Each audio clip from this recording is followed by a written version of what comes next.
Le secteur minier au premier plan pour le développement de l'industrie à Madagascar, l'instauration d'une structure légale pour le suivi et le contrôle des flux de l'exploitation des ressources minières constitue un des éléments essentiels à cette vision.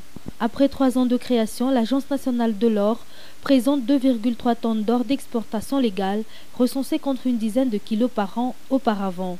Au programme de cette première édition de la Foire internationale des gemmes et bijoux organisée par le ministère des Mines et du Pétrole, le Bureau du cadastre minier de Madagascar et l'Institut de gémologie de Madagascar, une exposition des pierres précieuses venant de plusieurs régions de la Grande Île. Un guichet unique est également disponible au Main in Business Center pour faciliter les procédures et démarches administratives relatives aux transactions. Une opportunité pour les exploitants de nouer des partenariats avec des opérateurs étrangers et malgaches. 40 exposants affichent leur ambition de mettre en valeur les pierres précieuses de Madagascar sur les marchés national et international des gemmes. Jusqu'à présent, Madagascar est surtout reconnu pour l'exportation de pierres brutes qui apportent pourtant peu de valeur ajoutée au pays. Le projet d'application du nouveau code minier encore en discussion définira le nouvel environnement entrepreneurial des mines ultérieurement.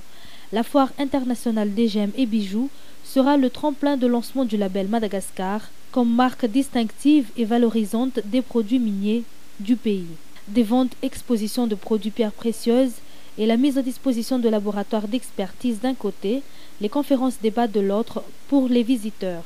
Tailler la légalité, maîtriser l'exploitation des richesses en général et minières en particulier constitue un défi pour l'administration malgache.